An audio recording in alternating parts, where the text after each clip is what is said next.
Hello friends, पिछले lecture में हम लोग अच्छी तरह से बात कर चुके हैं आर्कोलॉजिकल सोर्स होता क्या है और कौन कौन चीज़ हैं और क्या क्या हम लोग को पढ़ने हैं।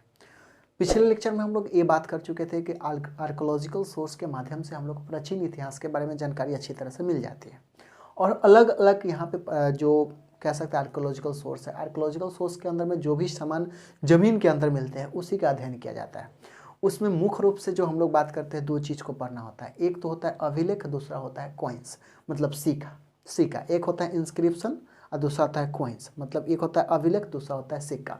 दो तरह से होते हैं। इन दोनों को पढ़ने से हम लोग को बहुत अच्छी तरह से तो नहीं कह सकते, लेकिन बहुत अच्छी बातें पता चलती है जो प्राचीन इतिहास के बारे में आपको जानकारी दे देती है। हम लोग ये पढ़ चुके थे कि आर्कोलॉजिकल सोर्स को इकट्ठा करने के लिए, इसको एकत्रित करने के लिए, इसके नॉलेज को ज्ञान करने के लिए एक बोर्ड बनाई गई थी जिसको नाम था पुरातत्व विभाग, जो 1861 में बना था और 1861 में बना और 1866 में समाप्त भी हो गया था। 1861 में आपको याद होगा कि यहाँ का जो वाइसरॉय था वो लॉर्ड कैनिंग था और इसका आइडिया जो आया था वो अलेक्जेंडर कनिंघम को आया था कि एक बोर्ड बनाई जाए और पुरातत्व विभाग को इकट्ठा किया जाए और प्राचीन इतिहास के बारे में जानने का प्रयास किया जाए। तो बोर्ड बनी, 1866 में समाप्त भी हो गई, मतलब ये सक्सेसफुल नहीं रहा। 1871 ईस्वी में फिर से इसका नाम चेंज करके बनाया गया, इसका नाम चेंज किया गया और नाम रखा गया भारतीय पुरातत्व विभाग, सर्वेक्षण विभाग इसका पूरा नाम है, ठीक है, भारतीय पुरातत्व सर्वेक्षण विभाग। इंग्लिश में इसको बोलते हैं Indian archaeological survey of India.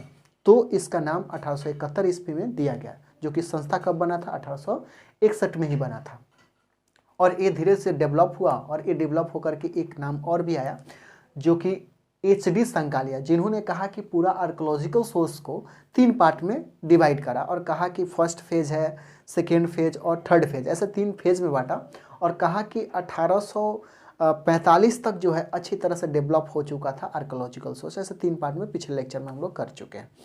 इसमें हम लोग ये करेंगे कि अभिलेख क्या होता है और अभिलेख में कौन कौन से अभिलेख हम लोग को पढ़ने हैं और शुरू कर देंगे हम लोग अशोक का जो शिलालेख या अभिलेख है उनके बारे में। देखिएगा, 2 वर्ड आप याद रखिएगा, एक शिलालेख, अभिलेख, ये दोनों में खास अंतर नहीं होता है, ठीक है ना।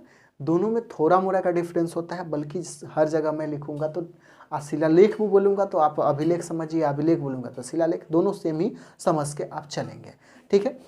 देखिएगा, अभिलेख से जो हम लोग को जानकारी मिलता है तो पहला चीज़ प्राचीन इतिहास के बारे में जानकारी मिलता है और इसको जो है सर्वाधिक प्रमाणित माना जाता है कि प्राचीन इतिहास का अगर स्रोत कोई अच्छा तरह से दे सकता है तो कहा जाता है कि वो अभिलेख ही है जो अच्छी तरह से जानकारी दे सकता है।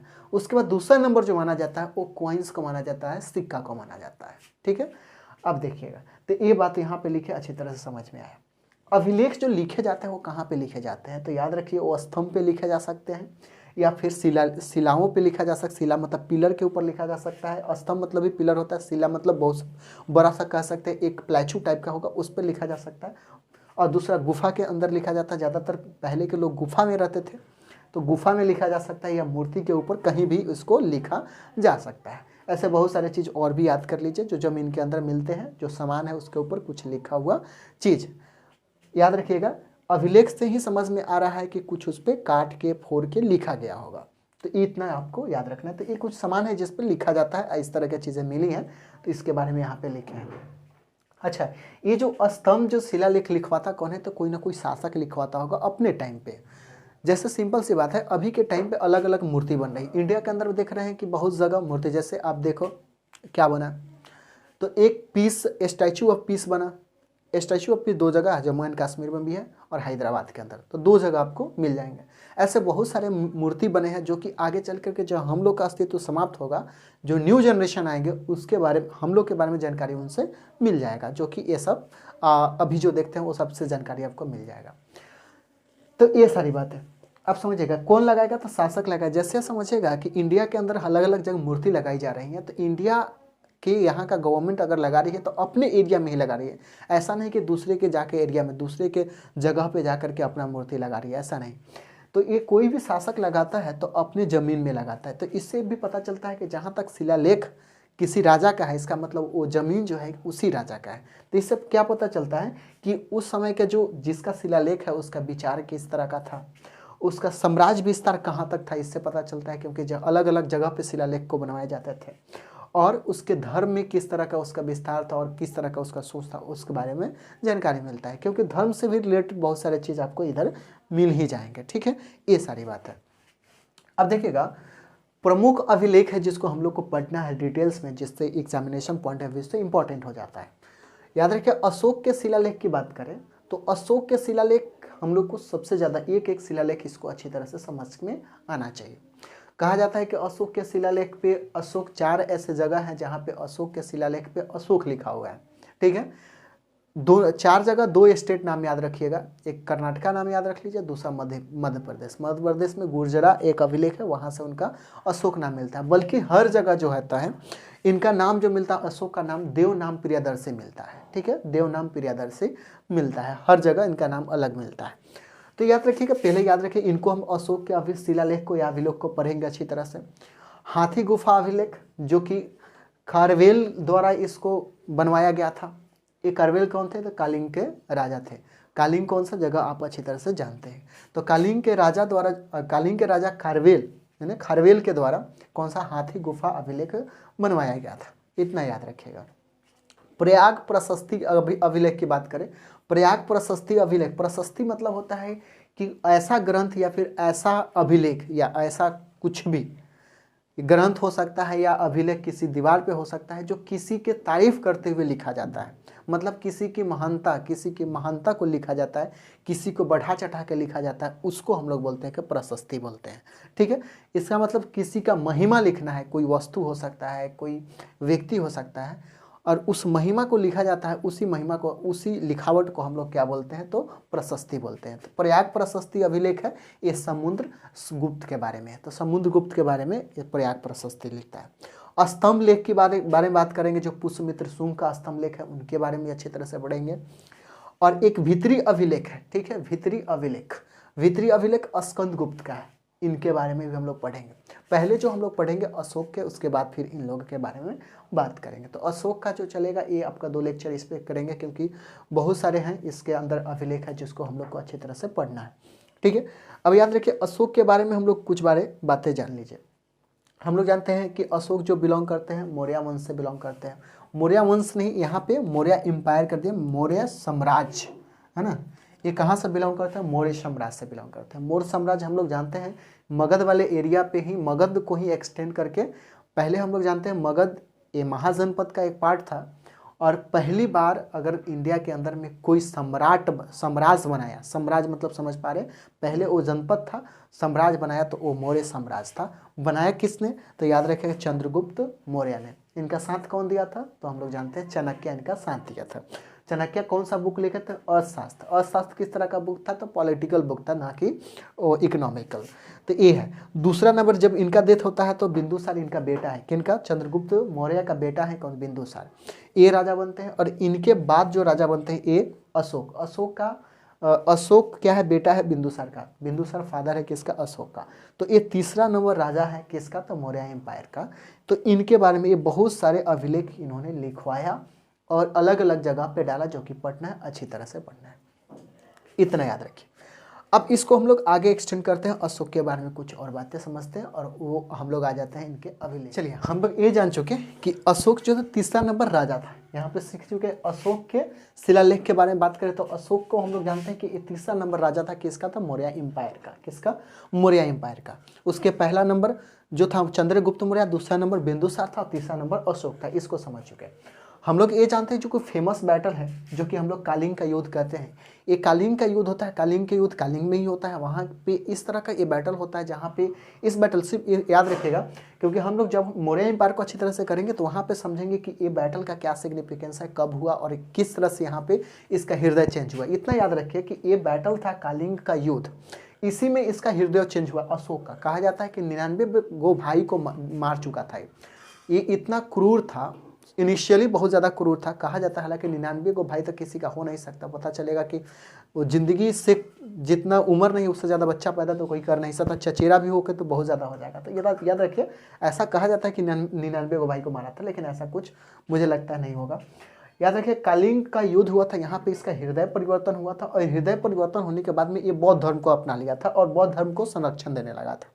याद रखिए फिर से, अशोक जो था कौन था, तीसरा नंबर शासक था किसका, तो मौर्य एम्पायर का। किसका, मौर्य एम्पायर का।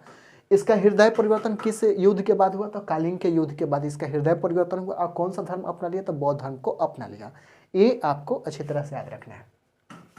अशोक बौद्ध धर्म को अपना लिया तो इसका संरक्षण देगा, बौद्ध धर्म का संरक्षण करता था मतलब अपना लिया। याद रखिए बौद्ध धर्म का संरक्षक कौन बन गया, तो अशोक बन गया।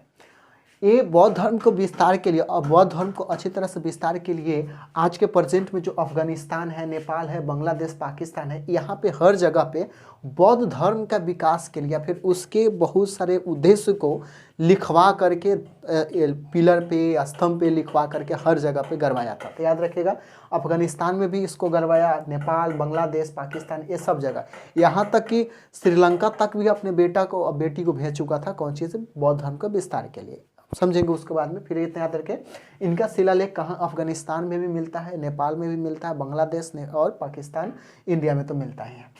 अगर पूछ दे कोई कि प्रमुख शिलालेख कितने हैं, मेन इंस्क्रिप्शन कितने हैं, रॉक एडिक्स कितने हैं, तो याद रखिएगा 14 मेन इंस्क्रिप्शन। ऐसे कितने हैं, तो 33 शिलालेख इनके मिले हैं। छोटा बड़ा सबको मिलाकर कितना, 33 मिले हैं, जिसको पढ़ा जा चुका है। पढ़ने वाले कौन है, तो याद रखिएगा जेम्स प्रिंसेप थे।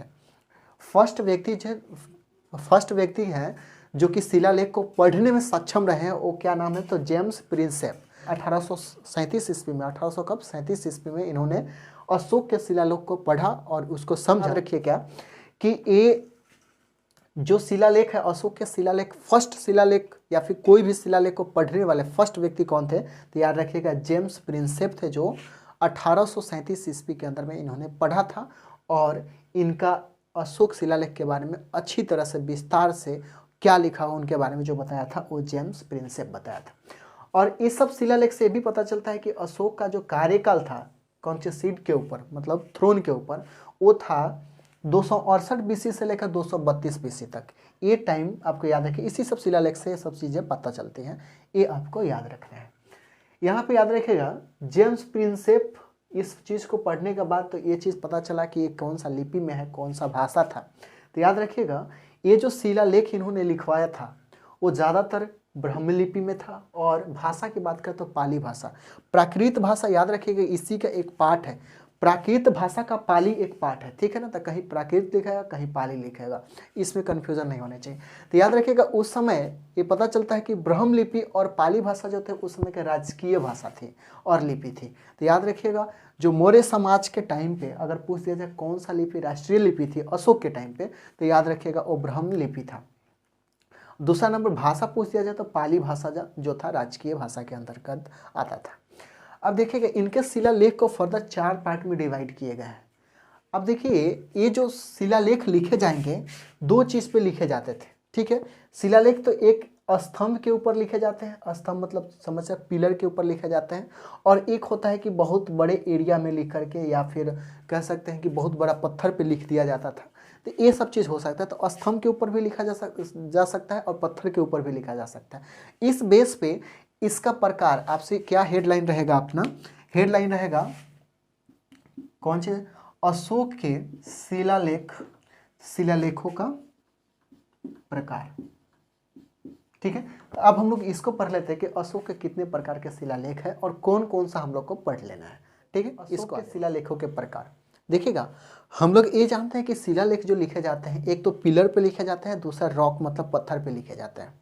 उस बेस पे इसको 2 पार्ट्स में, अशोक के शिलालेख को 2 पार्ट्स में डिवाइड कर सकते हैं। एक तो होता है रॉक एडिक्स और दूसरा हो जाएगा पिलर इंस्क्रिप्शंस, ठीक है। तो 2 तरह से इसके, एक तो रॉक पे लिखे जाते हैं मतलब चट्टान के ऊपर, और दूसरा होता है पिलर के ऊपर लिखे जाते हैं मतलब स्तंभ के ऊपर लिखे जाते हैं। इस बेस पे इसको 2 पार्ट्स में डिवाइड करते हैं। उसको फर्दर भी 2 पार्ट्स में डिवाइड किया गया है। रॉक में भी एक छोटा रॉक होगा, एक बड़ा रॉक होगा। तो बड़ा रॉक होता है उसको हम लोग बोलते हैं प्रमुख शिलालेख, ठीक है। और जो छोटे छोटे रॉक्स के ऊपर लिखे जाते हैं उसको हम लोग बोलते हैं लघु शिलालेख। प्रमुख शिलालेख को इंग्लिश में बोलते हैं मेजर रॉक एडिक्स बोलेंगे, और लघु शिलालेख को इंग्लिश में हम लोग बोले माइनर रॉक एडिक्स बोलेंगे। उसी तरह पिलर इंस्क्रिप्शन बोलते हैं, इसको याद रखिएगा। यहाँ पे रॉक एडिक्स बोलते हैं, यहाँ पे कौन से इंस्क्रिप्शन बोलते हैं, और वो भी कौन सा, तो पिलर पे है इसलिए इसको पिलर इंस्क्रिप्शन बोलते हैं। इसमें भी बड़ा और छोटा के आधार पर फिर 2 पार्ट्स में डिवाइड होता है। प्रमुख होता है जो बड़ा होता है, जिसके बारे में बहुत अच्छी तरह से जानकारी मिल जाता है, बहुत सारे अच्छी कंटेंट इसमें होता है, उसको हम लोग बोलते हैं ये कौन सा, प्रमुख स्तंभ शिलालेख। ठीक है, जिसमें बहुत सारी जानकारी आपको मिल जाती है और बहुत बड़ा भी होता है। जैसे कि आप इस चंपारण के अंदर भी चले जाइए तो वहाँ पे आपको अशोक का शिलालेख मिलेगा और उस पर आपको धम्म के बारे में वहाँ पे आपको जानकारी मिल जाएगा। उसी तरह इस पे पिलर में अगर बड़ा है तो उसको हम लोग प्रमुख स्तंभ शिलालेख बोलते हैं, और उसी तरह छोटा है तो ये बोलते हैं हम लोग लघु स्तंभ शिलालेख। प्रमुख स्तंभ शिलालेख को हम लोग इंग्लिश में बोलते हैं मेजर पिलर इंस्क्रिप्शन, और दूसरा नंबर इसको माइनर पिलर इंस्क्रिप्शन लघु स्तंभ शिलालेख को बोलते हैं। याद रखिएगा हम लोग को जो इंपॉर्टेंट है अच्छी तरह से जो पढ़ने हैं, ये पढ़ने हैं अच्छी तरह से। जैसे प्रमुख शिलालेख का आपको पढ़ना है, क्योंकि हम लोग जानते हैं कि 14 प्रमुख शिलालेख हैं और इसको अच्छी तरह से पढ़ने हैं। यहाँ से भी प्रमुख स्तंभ शिलालेख की बात करें तो यहाँ से आपको 7 मिले हैं जो कि अच्छी तरह से आपको पढ़ने हैं। उसके बाद इसको भी पढ़ने हैं, तो इसमें छोटी छोटी बहुत जगह पे मिली हैं जिसको पढ़ने हैं, और ये भी आपको छोटी छोटी जगह पे मिली है, तो इनको भी आपको अच्छी तरह से पढ़ना है। तो नेक्स्ट लेक्चर में जो हम लोग बात करेंगे इसके बारे में बात करेंगे, ठीक है। उसके बाद हम लोग इसके बारे में बात करेंगे, और ये दोनों छोटा छोटा है तो इसको एक लेक्चर में हम लोग दोनों को कंप्लीट कर लेंगे। तो इसमें इतना ही हम लोग रखने वाले हैं। इसमें नेक्स्ट लेक्चर जो आपको आएगा यही प्रमुख शिलालेख के ऊपर हम लोग अच्छी तरह से बात करेंगे। तो मेजर रॉक्स एडिक्स के बारे में हम लोग अच्छी तरह से बात करेंगे नेक्स्ट लेक्चर में। इसमें इतना ही, फिर मिलते हैं नेक्स्ट वीडियो में। जब तक एंजॉय करें और पढ़ाई करें।